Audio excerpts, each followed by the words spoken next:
have I done? All right, everybody. So, funny story. I started off making this video. My camera falls over, so we're restarting.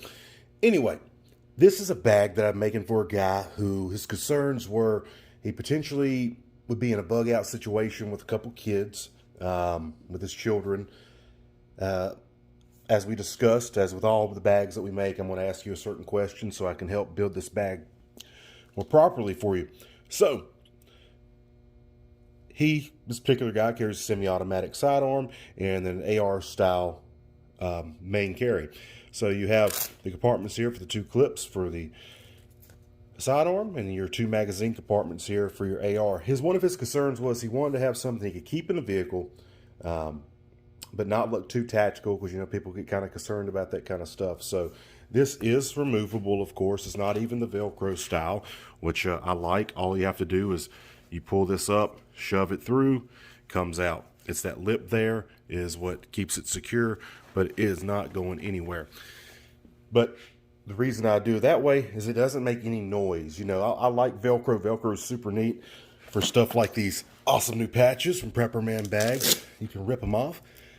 But Velcro does make noise, and when you're in the field by yourself or potentially with children, less noise, the better, depending on the situation, if you're not wanting to be found.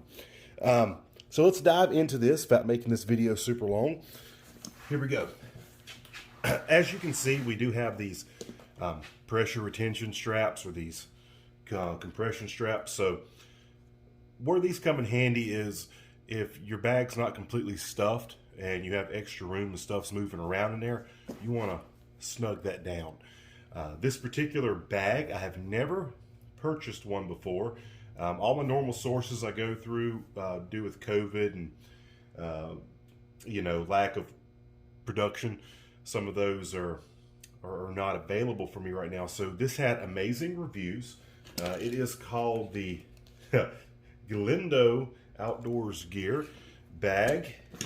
So let's undo all these straps. Of course, I undid this one before we started the video, and let's dive into this. I want to make sure I have my camera angle right. How we're going to do this is I'm going to put the bag almost out of frame, and then I'm going to start going in from this compartment and work my way back and kind of show you what's going on here.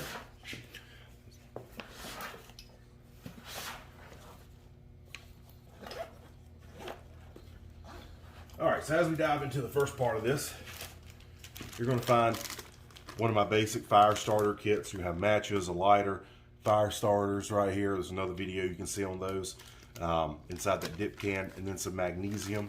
One of the only things I was not able to acquire for this bag that I would like to have put in it is a magnesium rod.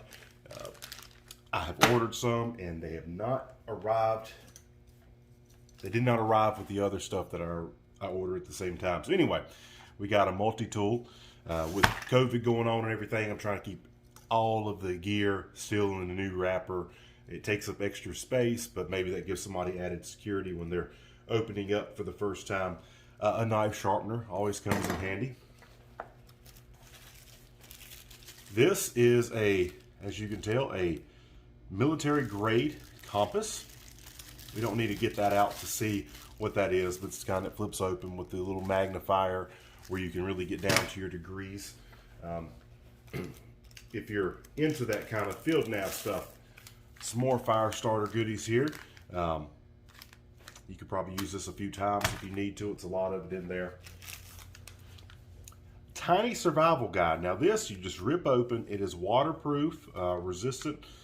And what this is going to do is it's going to give you everything showing you how to use said compass, how to start a fire, how to make snares, how to make a weapon, how to make a you know, a quick shelter in the case of any of these needs, thyme water, etc. And it's very lightweight. This is a credit card knife. Of course, as y'all have seen these before, you slide this button back, you unfold it, all these little buttons and rivets snap together, and you have a knife. This is a face mask, of course. You know, let you know in case Red Dawn happens, we got the American flag style here, you know, so at least you know what team you're playing on.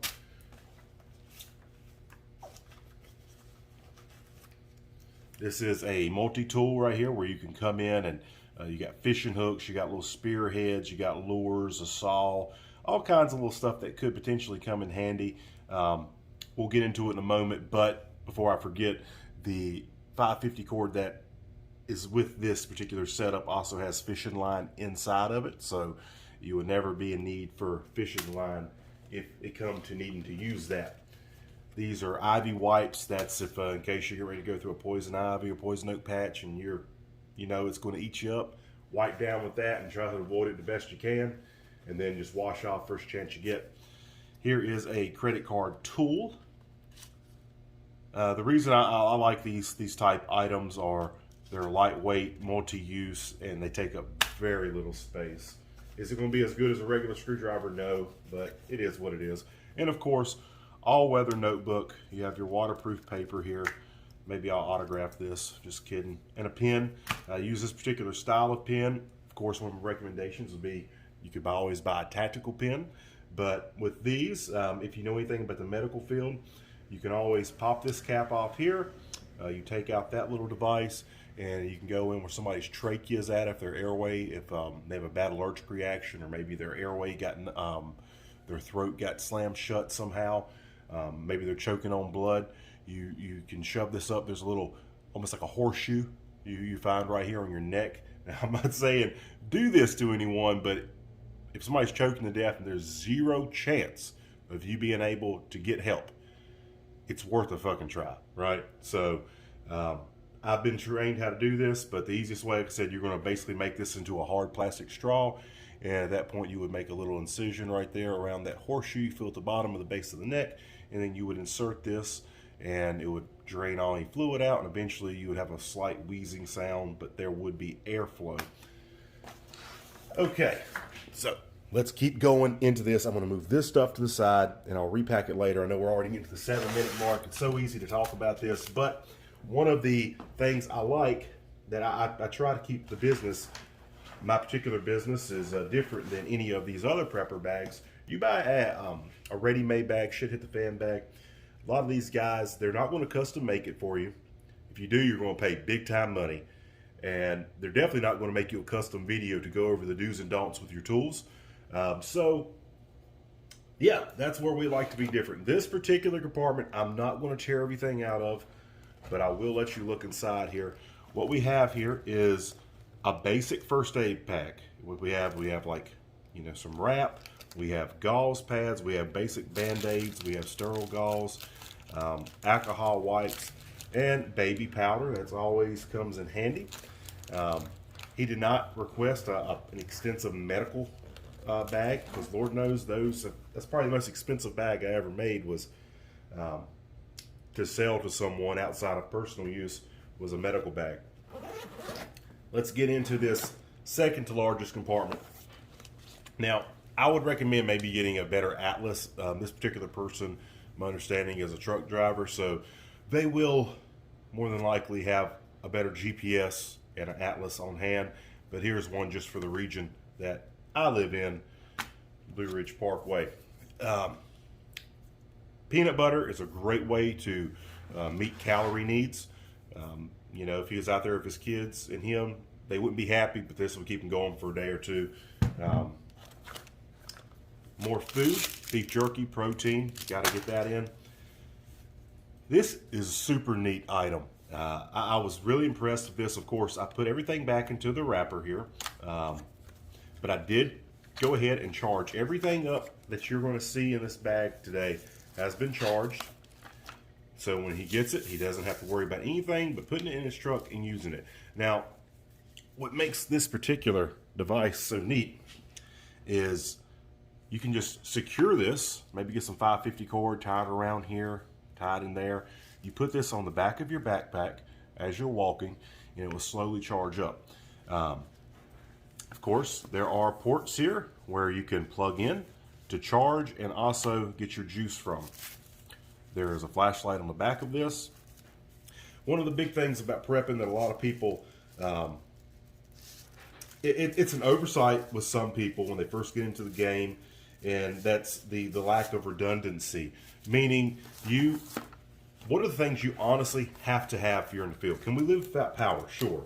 But in modern age, a lot of devices we've come to depend on, we need power. We need flashlights. You need to be able to see. So redundancy with power and flashlights. Here is a very, I was impressed with this when we got it. First time ever having one of these. Now this thing is super bright. It may not look like it has different modes. I mean, it's like 3 different light settings. The brightest setting on it, if you're keeping it at the brightest setting, it will last for 2 hours. And with the red light, I think it goes like to 24 hours, 27 hours if you're just going the low battery consumption red light path. Here's another very interesting item. This is an emergency crank radio. So what this has, a flashlight, the ability to crank for power, and also has a solar panel on the top. Now, all the reviews I read on this, the solar panel on top isn't for charging it, but it will help maintain the battery much longer if you're using it during the daytime hours. Take this out of here, give you a quick little looky at what all this does.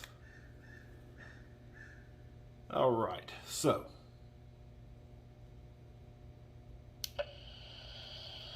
let's go to a... Now,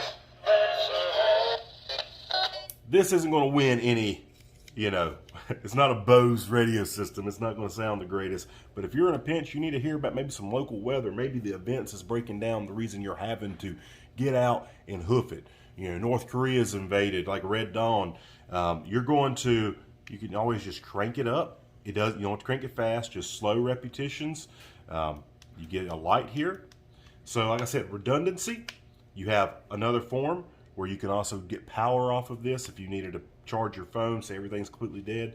You can just slowly crank this. It will take a while, but it will charge your device that way also. Trying to keep this video short, but there's so much stuff in here.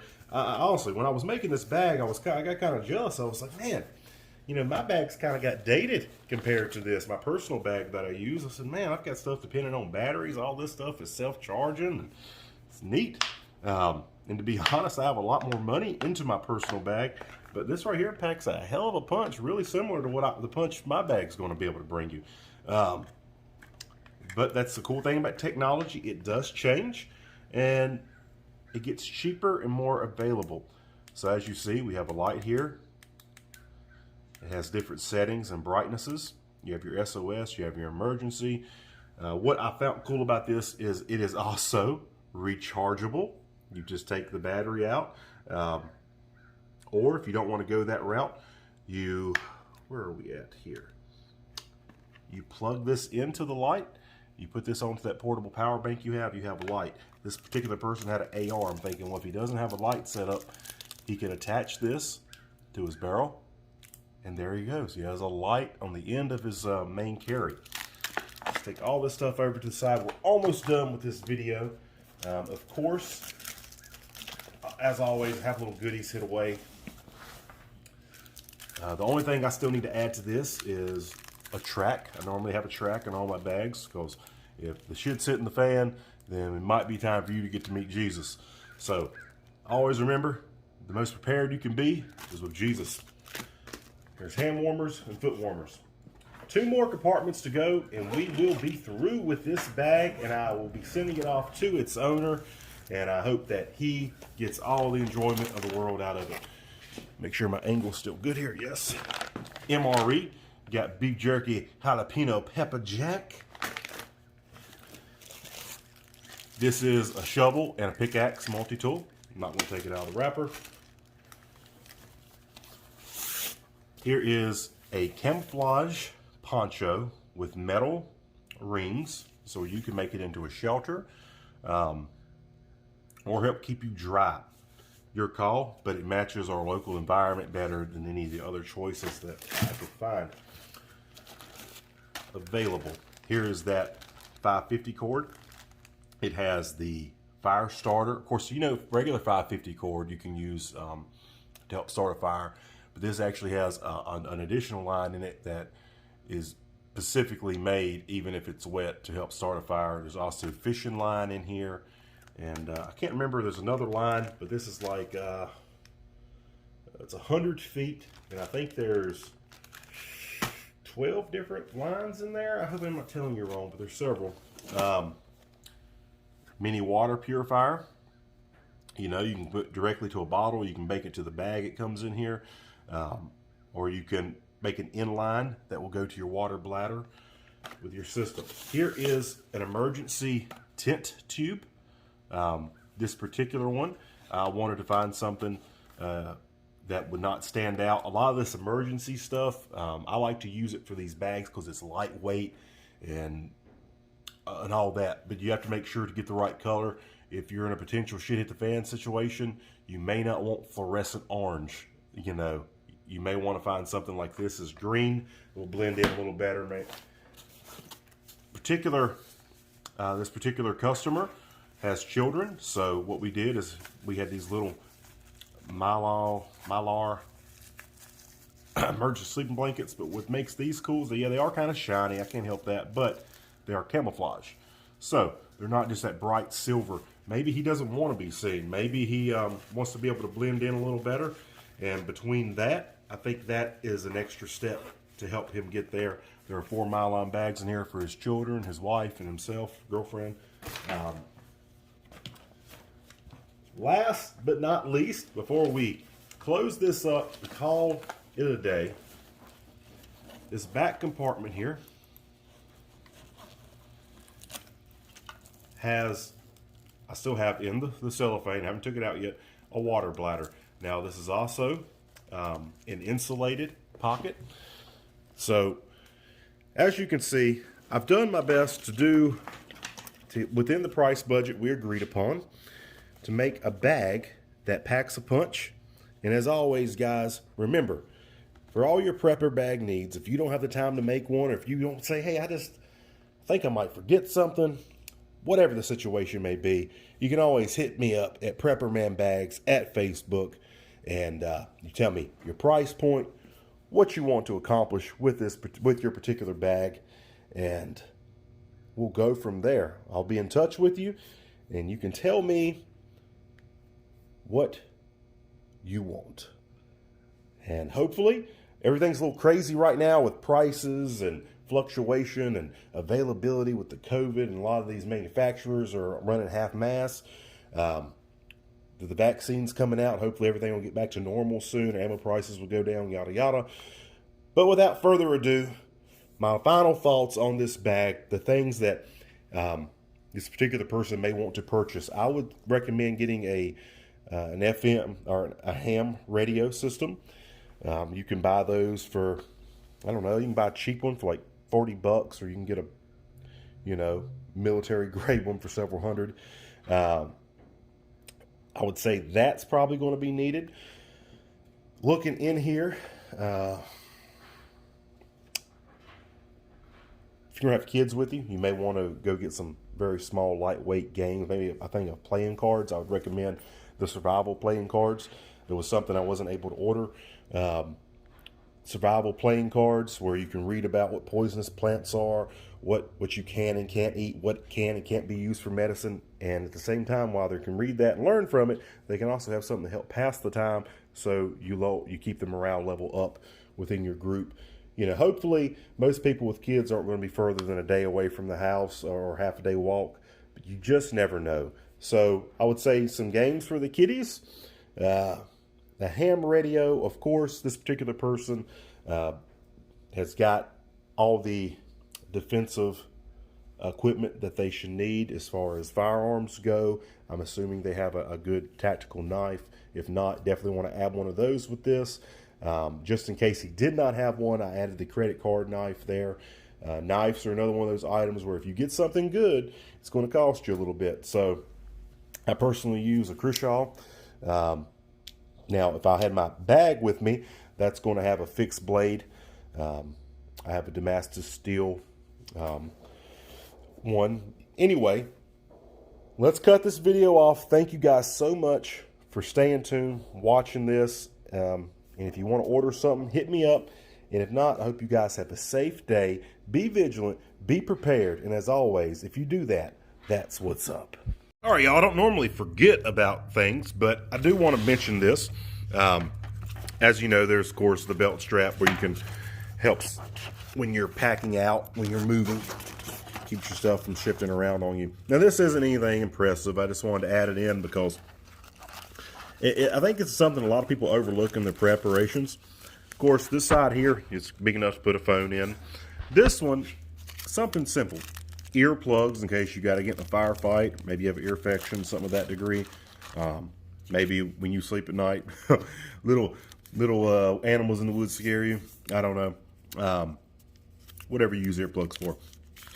But this, I thought, if you're out in the woods by yourself, you could be experiencing, depending on the time of the year, there's allergies, pollen, all kinds of stuff that could get you all messed up. And if you're, prone to that kind of thing, you need to throw some allergy pills in your bag. But here are some snoring strips, because there would be nothing worse than you think you're out there by yourself. You've done made a kind of your shelter's kind of hidden. You're off the beaten path. You think you're going to get a good night's sleep.